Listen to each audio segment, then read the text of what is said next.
What's up, everyone? Welcome back to another episode of Boleros. Sam here with the Sultan of Sando, Mr. Gablim, and Mr. Maui Yap. Welcome to episode 2 of our NBA on Disney Plus coverage. We're excited to talk about our Disney Plus NBA game today, the Spurs versus the Wizards. Gab, Maui, kumusta naman kayo today? The Spurs are back! Patay tayo dyan, Gab. Bakit naman ganyan yung intro mo? Pag mga JJ Spurs. Oo, marami tayong Spurs fans sa listeners natin. Grabe. They beat the Thunder! And now they beat the Wizards. Not much of a feat to beating the Wizards. Pero you 4 straight wins because hindi counted ang finals of the NBA Cup. Swerte sila kasi natalo sila sa New York Knicks. But yeah, the Spurs are back. They're really good. Wemby is back. He was gone for a bit, so Wemby is back. Sana maging si Wemby IMBAnyama because he's Imba. Kung alam niyo yung Imba, masakit na mga tuhod niya. Pag-usapan natin ang mga highlights niya mamaya. The Spurs winning, you mentioned winning their 4th straight, beating the Wizards by I think 25 points. We had a bunch of players contributing for the Spurs. I think yung player of the game was Dylan Harper, scoring his career high 24 points this game. For the Wizards, Alex Sarr was back, scored 18 points on I think 18 field goal attempts. I guess quick thoughts or reactions to this game. Let's start with you, Mr. Sultan of Sando.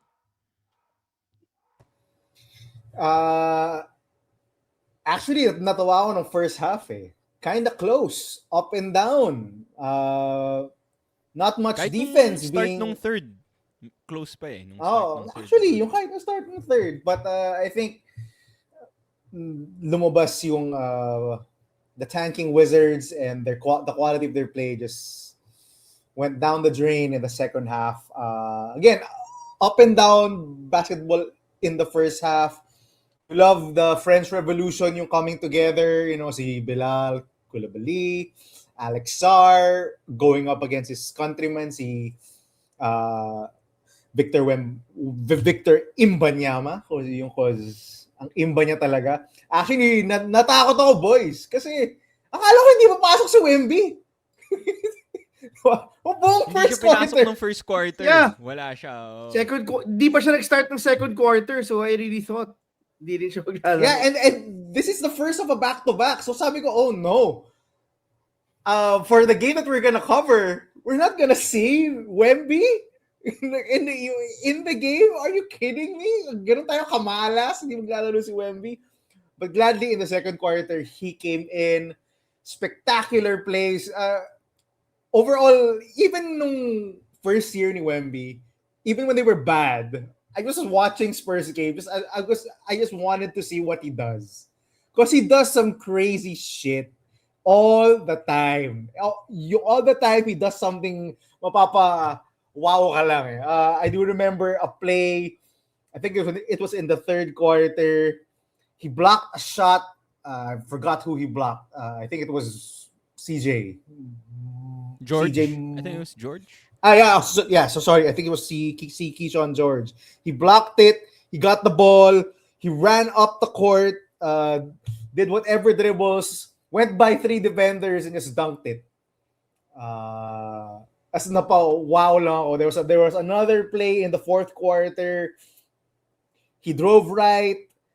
A double came from the weak side. He spun because ang tangkad niya, the help defender was small, so he couldn't reach the spin. He went there and just dunked it on the rim, and wow lang ako. And I think the commentators also, sila Sean Elliott, they were also wowed. And they see this guy play nearly every game because they are the Spurs broadcast team, and they're still wowed by what he did. Some other plays, his playmaking has really developed. There were a couple of plays, because he's so tall, he can pass so easily from cross court. Because he can see the entire floor because he's 7'5", 7'6", and his arms are so long. So when he spins and there's a double team, he can just flip it to the other side of the court without any problem because he is just so tall. And if he develops like that playmaking, much like Jokic, diba? Jokic does this all the time. He can see the floor so well because he's tall. Imagine if Wemby had that. Just fun to watch Wemby. I'm Game glad that over. diba? I'm glad that this game was assigned to us and we got to watch a Wemby game in full. Even if he just played 17 minutes, not really a full workload, but still, 15 points, 8 rebounds, 4 assists, and 4 blocks. I think 3 of those blocks came on Alex Sarr, his countryman, and Alex Sarr will probably be having some trash talk from Wemby because he tried to attack Wemby so many times that was not successful at all. But a fun game in the first half, turned into a bit of a snoozer in the second half, but still fun to see Wemby. I love Dylan Harper. We'll talk about him later. The Spurs just look good. The Spurs just look good. They are back. They are back to being relevant. I think they are maybe too early, but I think they Here's the are a jinx. contender. They are a contender. They are a contender. Mamaya I don't pag-usapan know natin yan. if that's a hot take, but they are a contender. I also love that they got si Luke Cornett, who's a very capable backup. Diba? I love that. I love They, the Luke Cornett pickup. no, and they even play together. They even play together, diba? Oh, I know si Luke Cornett yung went viral a couple of years ago with the Celtics because he was contesting shots at the rim even if the guy was at the 3-point line. Yeah, but yeah, he's a capable backup and plays with Wemby sometimes. They have a great nickname, French Vanilla, I think they call it. Ganda. Yeah. Ganda nga. I Whoever still, natatawa pa rin ako every time. whoever thought of that is a genius. I think that's a genius nickname for those two. But you see Devin Vassell, si Stephon Castle, si Dylan Harper. Heck, si De'Aaron Fox just scored 6 points and they still won very convincingly. That's how That's deep true. and talented this Spurs team is. For the Wizards, it's the Wizards. Not much defense being played by the Wizards. They're not really a very convincing defensive team. Lots of turnovers. They are a very young team. They do have some bright spots, but their future is not so bright, and that's why they are tanking. Maui takes on the game. Yeah, actually, tama, di ba? Our expectation was this was gonna be a blowout, and it ended up being one. I like the versatility of the Spurs, di ba? They can play big, they can play 3 guards at the same time, they can go all wing, they can go 4 guards and IMBAnyama, and I think that's where they are more. That's why they're very dangerous as a team, just because of the depth of the lineup, just because they have this sort of versatility. We always talk about having multiple playmakers, and I like how Stephon Castle, the Aaron Fox, and si Kabayan, si Dylan Harper has really shown that he can play make. Not so much for his teammates, but for himself. He's a very good scorer. I love how he gets to the basket. At certain times, you'd actually think that Dylan Harper is the Aaron Fox because he gets to the basket at ease. And this is something that the Spurs And he's have a lot. left-handed. And he's left-handed. I think this is the luxury of the Spurs right now. They have 3 very good young guards. I would still say that the Aaron Fox is a young guard. They have the Aaron Fox an all-star, and they have 2 up-and-coming guards. And we always talk about on this podcast, we always talk about how the hardest transition is the guard position. But Dylan Harper is the legitimate prospect, the legitimate number 2 guy. Seemingly being able to fit himself into the Spurs lineup, despite being injured also some portions of the season. I love what I see sa Spurs. Very up and coming, young coach. This is how you build a team. I mean, the Spurs have shown the blueprint naman from how they've been the most consistent franchise from the late 90s to the until the early 2020s. And I think the Spurs are a very dangerous team. They're so scary. They have all the youth, and I think the thing that makes them really dangerous is, despite being a young team, most of their players are very defensive oriented. And with IMBAnyama leading the way as probably the best shot blocker and rim protector in the NBA. Grabe, when you watch the game, when Banyama's there, on the offensive end, you get wowed because he does pretty crazy stuff for a guy that big. But also on the defensive end, it's pretty unusual watching an NBA game and seeing a lot of bricks, especially when players are driving to the basket. A lot of shots not even hitting the rim, a lot of shots bricking and hitting the backboard. This is very uncommon for the NBA, for the NBA, for NBA games. These people are the best, the most athletic, the fastest, and yet you see these types of things happening just because of Victor Wembanyama. And just in awe, in awe. I was talking to you guys off air. Is it time for me to go back and ride the Spurs hype train? I think it Sakay na, is. Maui. Time to buy a ticket. Kailangan muna yung magpa-trade ni LeBron sa Spurs or mag-sign si LeBron sa Spurs yung bago ka kumampi sa Spurs, Maui. Pwede. I Yeah, wouldn't mind but that. on the Wizards naman, on the Wizards side, I think they're doing it the right way. They're building with their youth. They're looking at their pieces. I think this is how OKC did it. Mix it with some veterans who can really teach you how to play the right way, teach you how to train the right way. I think CJ McCollum is the right guy if they want to show us for someone that really works hard, trains hard 24/7. And I think the Wizards are doing it the right way. It's better to tank when you know that you can't win the championship and build up a team. I think that what they're doing is better than what the Chicago Bulls are doing. The Chicago Bulls are a play-in team most of the time, and it looks like that they would be again this year. I think this blueprint is better, building from the scratch, and I think they learned it since their coach is also from the Popovich, the Spurs coaching tree. Diba? I Brian thought Keefe. Brian Keefe, and I think that this is the right way to build up. Diba? If you look at the top two teams in the NBA right now, the top two teams are the Detroit Pistons, surprisingly, and the OKC Thunder, unsurprisingly. These two teams have been through a lot, have been cellar dwellers, and they've built through youth. I think that the CBA and the NBA really requires you to build your team more so on the draft, not with free agency. And I think the Wizards are the right track. I love some key players like si Gab mentioned, Alex Sarr. I don't like si Coulibaly because of his inconsistency. But si Keyson George is a player that I'm watching out for.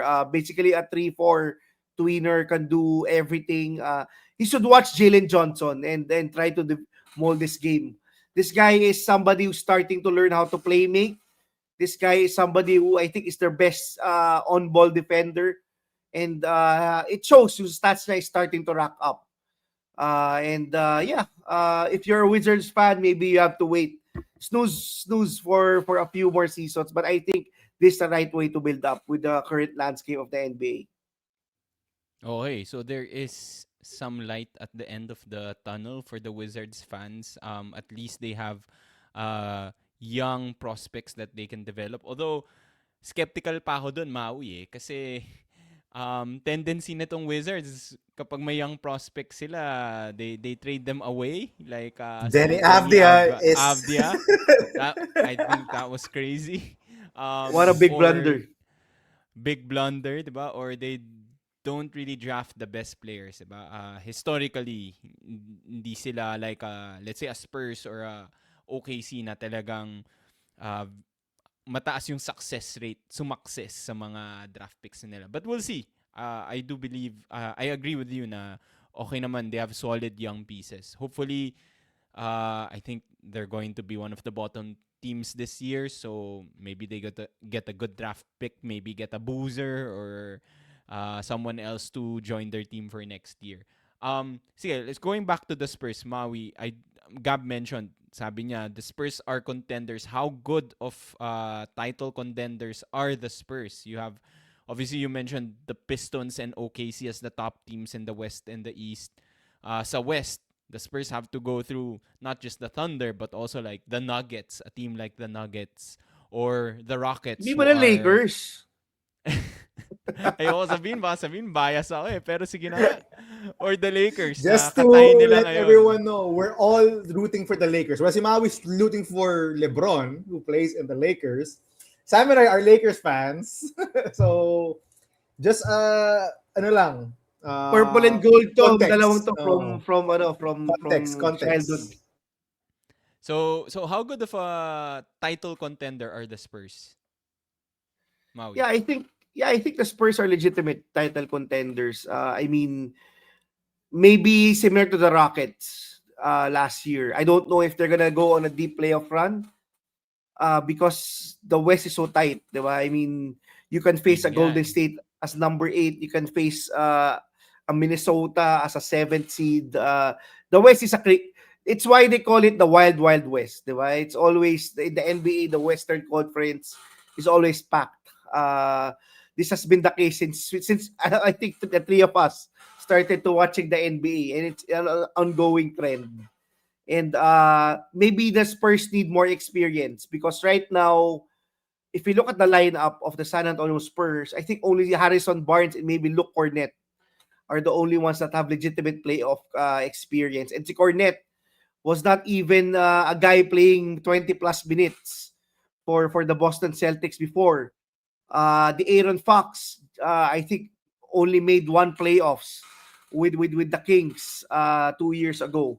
So definitely, you could say that the Spurs have the talent, the Spurs have the potential, but as a championship contender, I don't think so for this season. Maybe OKC had to learn the hard way with the SGA also.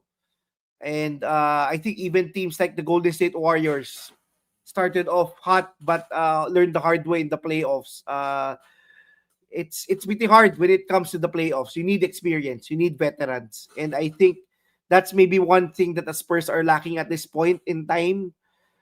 Maybe they make a splash in the deadline and get a veteran, but I would stand still at the moment. Maybe who knows? Maybe Giannis Antetokounmpo plays with IMBAnyama.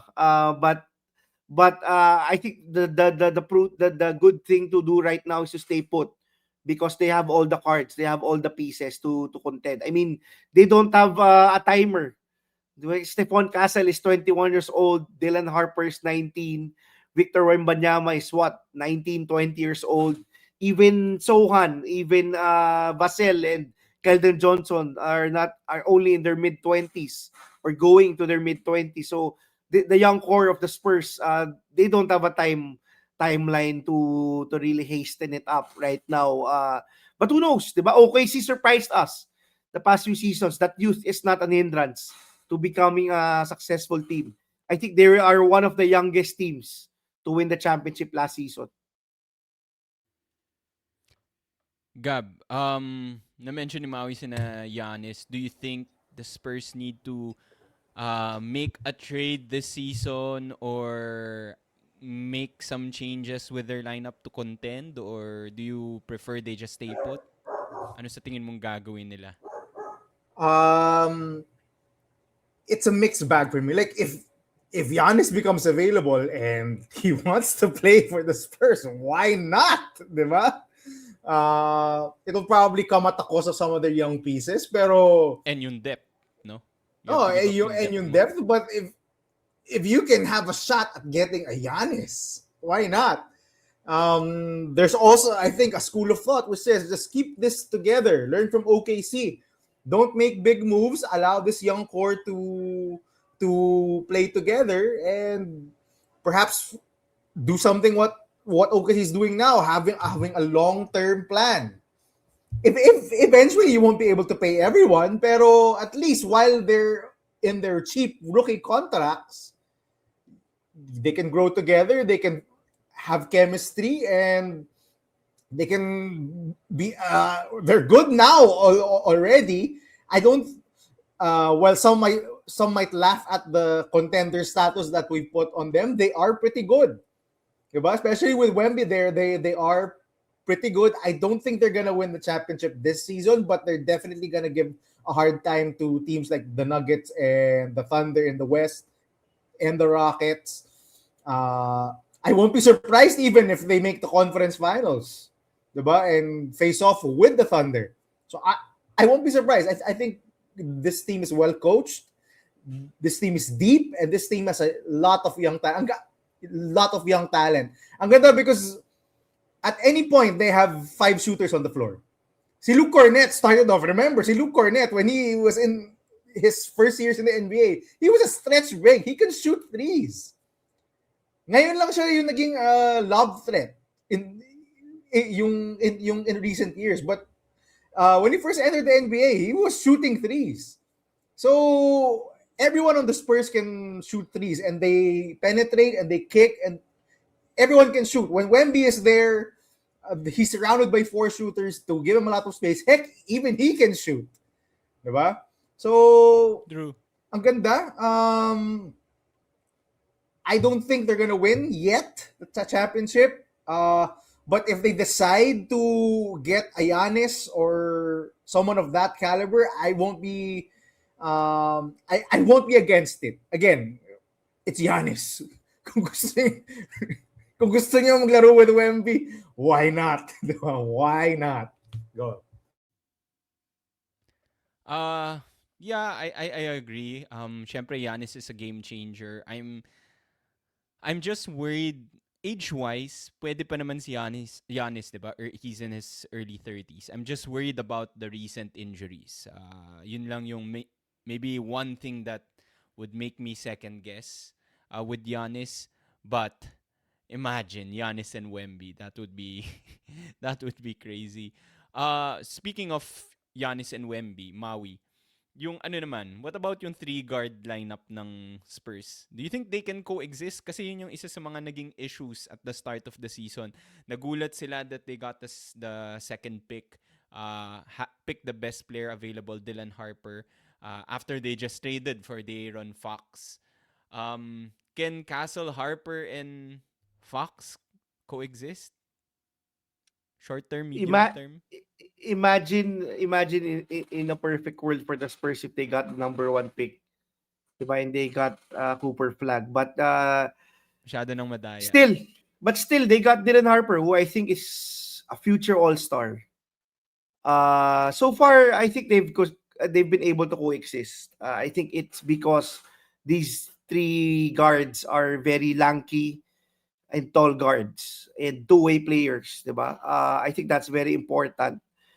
In the NBA today, it's pretty important to have a lot of wing players. The value of a wing player is crazy, even more so even than a star player sometimes, diba? A disgruntled star player or an injured star player. Diba? We see how guys like Mikal Bridges, how much teams have to pay to get them, diba? And I think the Spurs are in the right direction when it comes to that. They have so many guys who are two-way players. They have so many guys who have a lot of potential to still grow offensively and defensively. And I think as of the moment, I think it's doable. I mean, at the end of the day, it probably all boiled down to the player's ego. Diba? If Dylan Harper continues to play like this, will he accept becoming a 6-man, a backup role? It's one of the things that made the Spurs of the early 2000s deadly, because a player like Manu Ginobili accepted that he will be a 6-man. And I think that's pretty important when you're building a team, and the culture will actually dictate if the players are fit for the system. And let's see. It's pretty early. I think si Dylan Harper is just happy to play with the guard like De'Aaron Fox. I'm sure he will learn so many things. And if I had one wish, I'd probably say that I hope that si Dylan Harper decides to play for Gilas Pilipinas, not for the Team USA. Hopefully, eventually gets his eligibility both him and his brother could be pivotal pieces for Team Pilipinas, for Gilas. But I think si Castle and Harper are really there to be a sponge, learn a lot from the Aaron Fox. I think si Castle is a good example. He speaks so much highly of his experience with his 1 year with Chris Paul. And I think him playing with a guy, a caliber, a proven guy like the Aaron Fox, who's one of the top closers in the NBA, will be pivotal in both their growths. And I think si Castle is so good in one season. I can't believe he's this good this early. So let's see. But I think the Spurs are in good hands. You can when you have a good system, when you have a lot of shooters, you can always have a lot of ball handlers on the floor. Gab, what do you think? I think, as Maui said, they can get away with it because all of these three guards are pretty long and tall. I mean, Dylan Harper's what 6'6". 6'6", See, 6'5". Stephon Castle is around the same height, so they can play the wing spots. They can guard opposing wings. They can guard opposing guards. Very switchable. I like it. I'm pretty high on Dylan Harper.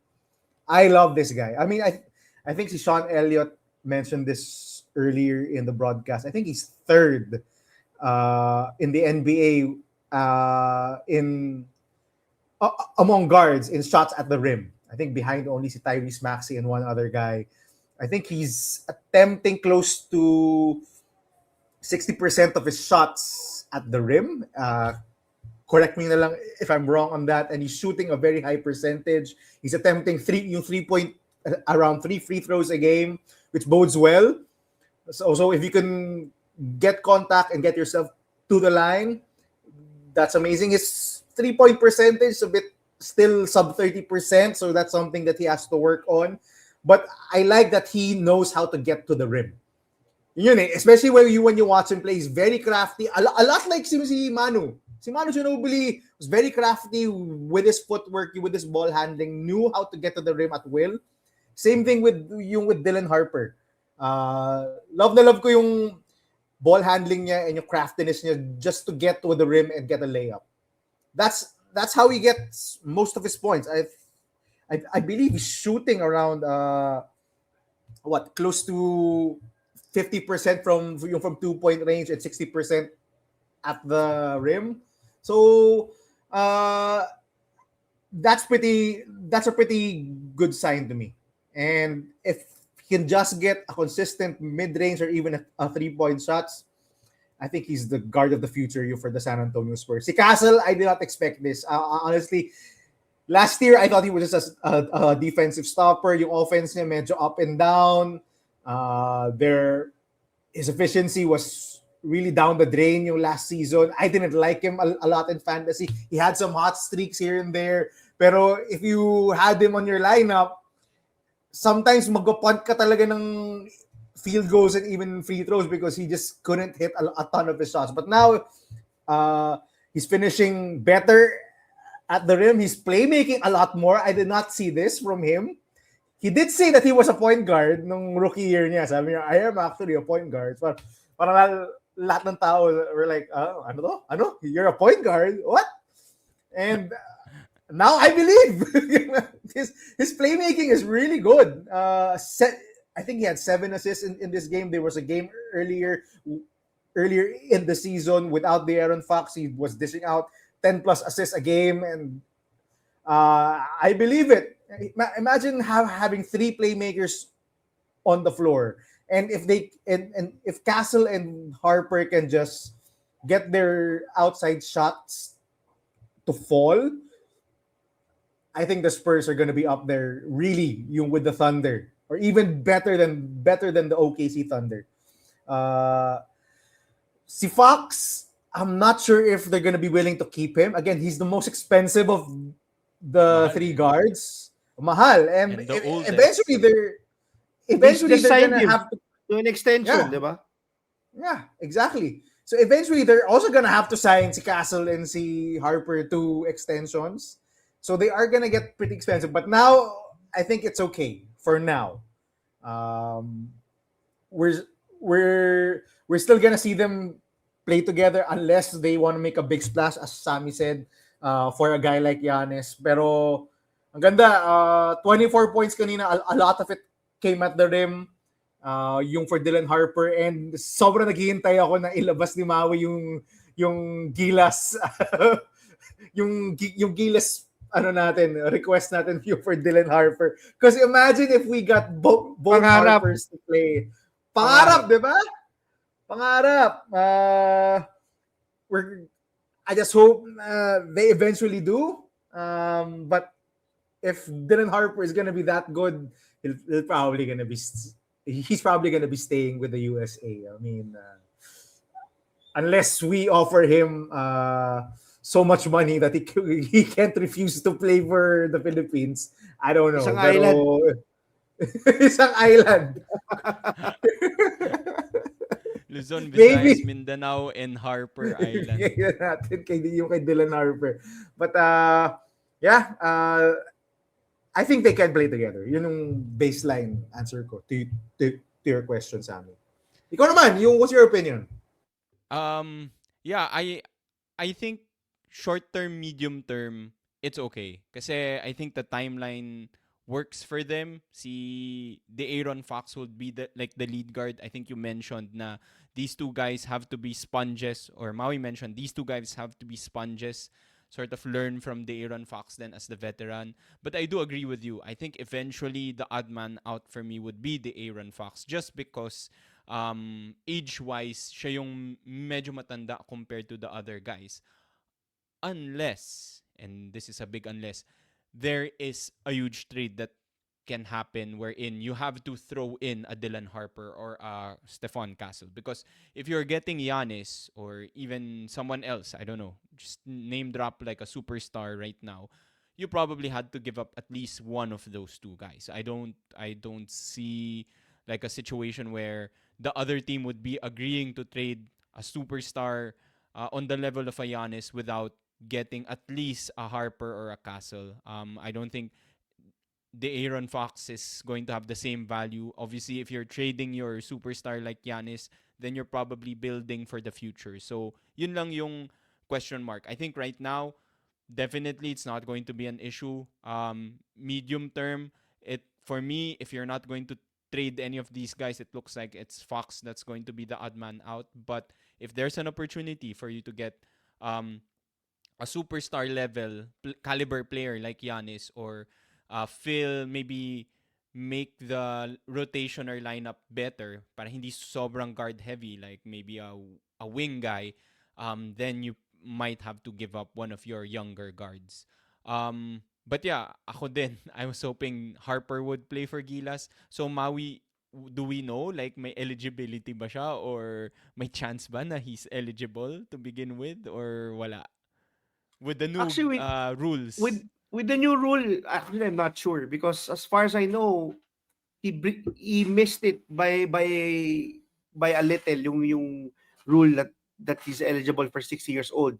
And it's because they worked on his passport earlier because of his brother, who's also an NBA caliber player, si Ron Harper Jr. But actually, I don't really know. I'm not sure. Okay. That's something probably we have to Comment find down out below. too.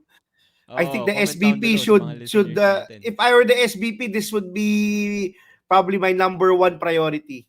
Top And then si Mike priority. Phillips. Yeah, so hopefully he's eligible for Gilas. With regards to Harper scoring at the rim, I think doon lang din sa game kanina, one of the highlights nakita ko, naalala ko yung he split the defense. Bandang third quarter na din ata yun eh. Split the defense and then dunked the ball. Nagulat din ako doon. For Castle, I think he's one of two guards that went to the Chris Paul School of Gifted Young Point Guards.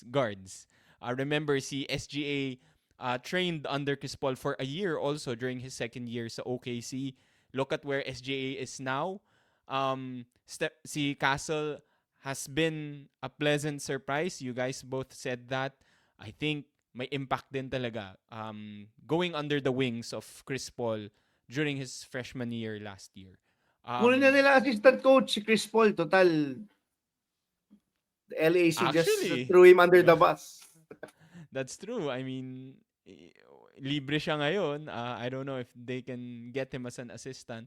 Although medyo malayo from his family. Alam naman natin si Chris Paul wants to be close to his family. I do have a couple of notes, but Gab, baka you have additional notes from the game, the Spurs, the Wizards. Let's go to the Wizards, pare. Let's go to the Wizards. Come on. It's a game between two teams. Puro Spurs lang pinag-usapan natin. I don't know what percentage of Filipinos are Wizards fans. Probably not a lot, but we're gonna talk about the Wizards anyway.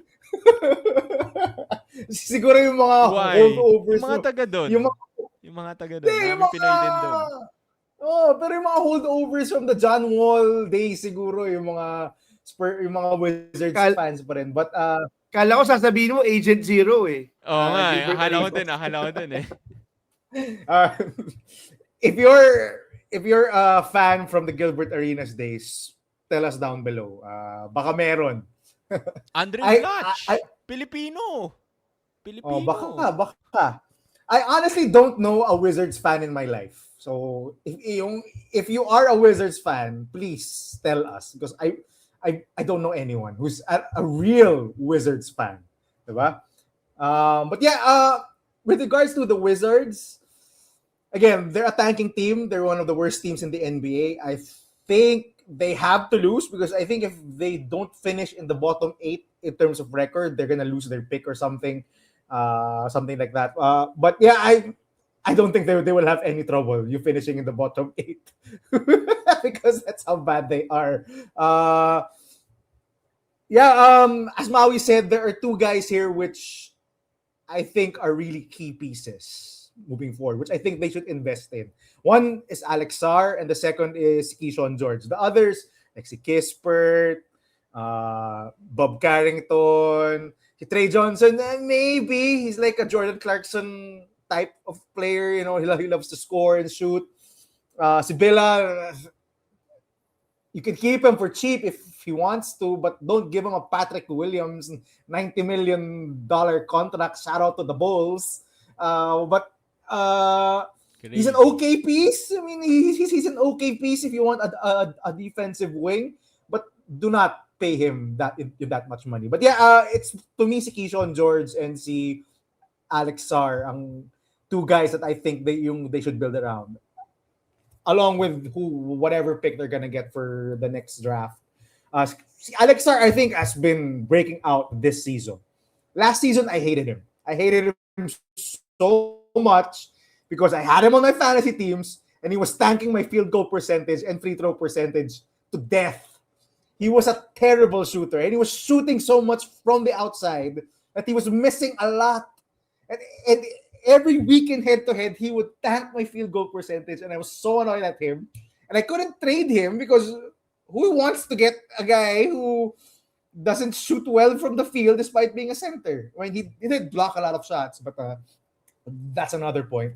But yeah, but now he's shooting a lot better. I think 30% of his shots are now coming at the rim, which was an improvement from last season. He was shooting near 50% only at the rim, which was below average, I think, for NBA bigs. Now he's shooting close to 65% at the rim. He's shooting more at the rim. I think that is a conscious effort to change his shot profile to be more of a traditional big rather than a stretch big. He still shoots some threes. I think you saw it in this game. How many threes did he hit total? I think it hit 2 or 3 threes. Yeah. 2 threes, but he's shooting a lot more at the basket. Again, he challenged Wemby 3 times and got blocked 3 times. So at least he's trying. Successful. I mean, he's he's 7 feet tall, and he has to take more shots at the rim if he wants to be an NBA caliber player and to be the player that the Washington Wizards need. That's something that's very positive for him. I think his field goal percentage last year was sub 30%. I think sub 40% yung from the field, which was terrible. Now he's shooting close to 50% yung from the field. 39. Ayun, sub 40%, diba? Yung from the field. And for a 7-foot guy, that's unacceptable. But now he's shooting a lot better because he's changed his shot profile. Free throws is still a Achilles heel for him, but the defense has always been there. You partner that up with more efficient scoring. I think the Wizards at least have found a franchise piece. Diba? I think he's averaging around 19 points per game, so he has increased his scoring by a lot. Keyshawn George also has increased his stats all across the board this season. He's playmaking a lot more. He is their best perimeter defender, as you said, Maui. And he's a better playmaker. I did not see this type of playmaking from Keyshawn George. Even if you watched him in college, he wasn't this. Even last year, he wasn't this playmaker. I think he's averaging close to 5 or 6 assists a game, 6 rebounds a game. So he's definitely been a pleasant surprise for the Washington Wizards. You add that up with the amount of steals he gets and the blocks he gets, and they have a two-way player. So both of these guys are two-way guys that you can see having good careers and maybe having some star potential. As to the others, again, they're all right. I would not try to invest a lot of money in them. They can be trade pieces. I mean, Si Cam Whitmore. they already have Trey Johnson who shoots a lot. Why do they need another guy who shoots a lot? Honestly, they need a point guard. And I don't think si Bob Carrington is it for now. I mean, it's only his second season, but I don't think si Bob Carrington is it. They need a point guard. Si CJ McCollum is not a point guard. He's just Not a point a guard, small, he's just a small shooting guard. Other But they time need na a rin. point guard. Oh, maybe get Chris Paul to try and teach the young guys something or two. Diba? Maybe he can convert si Bob Carrington. Diba? I don't know, but I do like the development of Sar and Keyshawn George. So those are the two guys that have impressed me so far in this season. And I'm frustrated na hindi ko na pick up si Keyshawn George in my fantasy leagues. I think he was on the waiver wire in some of my leagues. I Naunahan failed kita. to pick him. Yeah, I know. Langhiya ka, Maui. Yun Si pala eh. Alex Sar also, I was very interested in drafting him in some of my fantasy leagues. I think he was going in the 80s and 90s. But then some people were picking him up so early, and I'm like, I'm out. But I think I should. It's justified to pick him early. I think he's having a spectacular season. So despite, I think they've won only 4 games. Despite that, Alex Sar has been having a pretty good season. Yeah, that's enough Wizards talk for the Wizards fans. Maui, may i-add ka. Yeah, I think si Gab really summarized it. Especially yung Sar and si Keyshawn George becoming cornerstones. I think at the very least, diba, they have these two guys. Naka-jackpot sila from the previous draft. I think nobody expected Keyshawn George and Alex Sar to be this good this early. Even si Alex Sar struggled, I think, nung Olympics. So people are actually surprised that he's doing a lot better right now. And I think this, I've said it kanina, I think this is the way to go if you want to build up a team right now. It's better to be, for me, personally, I'd rather be a real contender than a fake contender. And this is the way to build it by not hastening the process. Diba? Getting some key veterans, getting some players who can mentor these young guys. It's a bit ironic kasi I was watching, I think, an interview, si Bagley daw is the one mentoring these young guys now. And Bagley's not even that old, but That's and funny. that's a bit Your funny. mentor is Marvin Bagley. But yeah, I think the Wizards are on the right track. It's just the blueprint right now, diba? If you look at Boston, even Boston did it this way. You start off by drafting good young players and then eventually mix some key veterans. It's not like the Lakers, diba, when they make a splash and get a big name. And I think this is the easier route or the more organic route when you build an NBA team. because you have more chances, diba? You have more chances to build up versus what let's say like a team like the LAC Clippers are doing, forcing to contend, and now it's a dead end. They have no assets. They probably lost the next 5 to 10 years. I think what the Wizards is doing is everyone should basically thank Sam Hinkie, diba, for inventing the process, because this is really the process nowadays in the NBA. You have to build up from the youth and then eventually integrate some veterans. Which is why I think yung Thunder really blew up and really exploded as a young and up and coming team when they got Caruso and Hartenstein. Diba? Even when they lost a player of a caliber like Giddy, there will come a time that probably the Wizards hopefully will have to trade their young pieces to get, or maybe the Spurs, diba? We talked about the Spurs Actually, kanina, the that's a young good team. So comparison.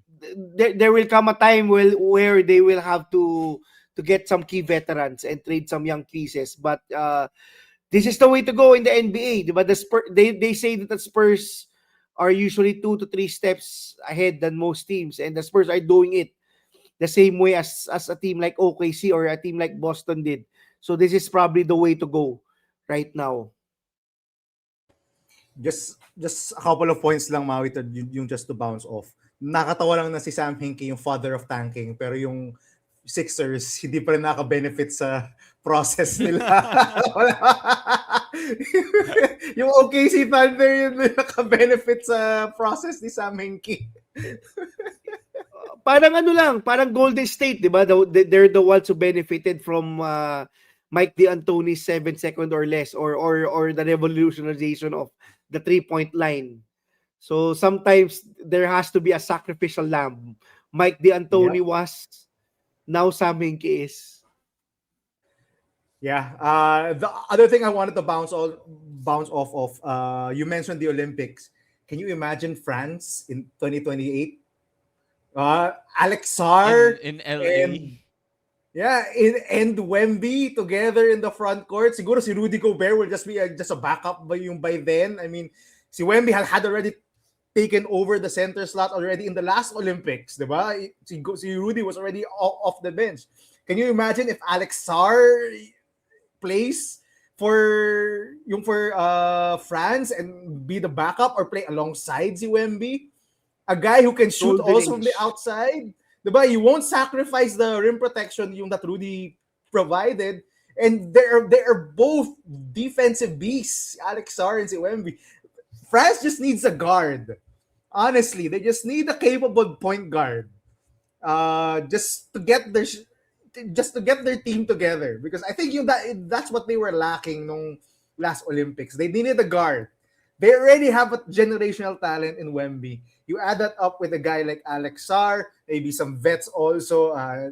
Si Batum ata hindi na maglalaro. But si Too old. Yabu, too old na si Nick Batum. Si Yabu, I don't know if si Fournier is gonna come back. Yung probably not. Probably si Cordinier na yung starter doon or something. But they have so much talent. Si Risa Shea, si Bilal who can defend. They just need a guard. I want to see Tony France Parker. versus the.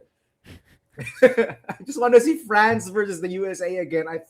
I think France is going to be a beast in the next Olympics. Just imagine Alex Sarr and Wemby together. That's crazy. Couple of notes. I think just worth mentioning. Last time when we talked about the Clippers Wolves game, we had a Wally Zerbiak sighting. Today, ang nakita natin is TJ Ford. We had a TJ Ford sighting during the Lumalabas init halftime. talaga natin.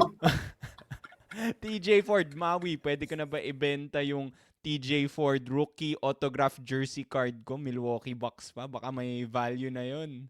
Upper deck. I had TJ Ford in one of my fantasy teams back then. That's how old. That's how long. Fantasy. That's how long I've been playing fantasy basketball. I had TJ Ford in one of my fantasy teams. I do remember that. That's crazy. Okay, I think before we end the show, we do want to talk about some upcoming games from the NBA and Disney. We just had the Spurs Wizards earlier today. On December 21, we do have two games on Disney Plus. I think this is very interesting matchups. We do have the Mavs versus the Sixers. Trust the process, sabi nga ni Gab. And the Suns versus Warriors. The 3-point shooting, 7 seconds or less offense of the Warriors. And on December 22, we have another Spurs versus Wizards game, this time in Washington. So if you didn't get enough Spurs Wizards kanina, you have another chance to watch another Spurs Wizards game. So stay tuned. Check out your Disney Plus apps to watch some of these games. And don't forget, all these games also include yung pre-game show on ESPN. So before the you can watch it before the start of the game where they talk more about or they preview the upcoming game. So check that out on Disney Plus. Gab, siguro just to end it, any last words? Christmas Day is all Disney too, Sam. You forgot to say. Oo nga pala. Oh yeah, So, oo. Lahat ng Christmas games are in Disney Plus. That's a bigger draw. I think all 6 or 7 games are from Disney. It starts as early as like 1 a.m. on December 26. So stay tuned for that. That's it for today's episode. We hope you enjoyed the NBA discussion. We'll definitely talk more about the NBA, especially the games on Disney Plus. If you haven't yet, please do download the Disney Plus app, subscribe, check out the NBA games on Disney Plus. We'll see you again next time. Bye-bye.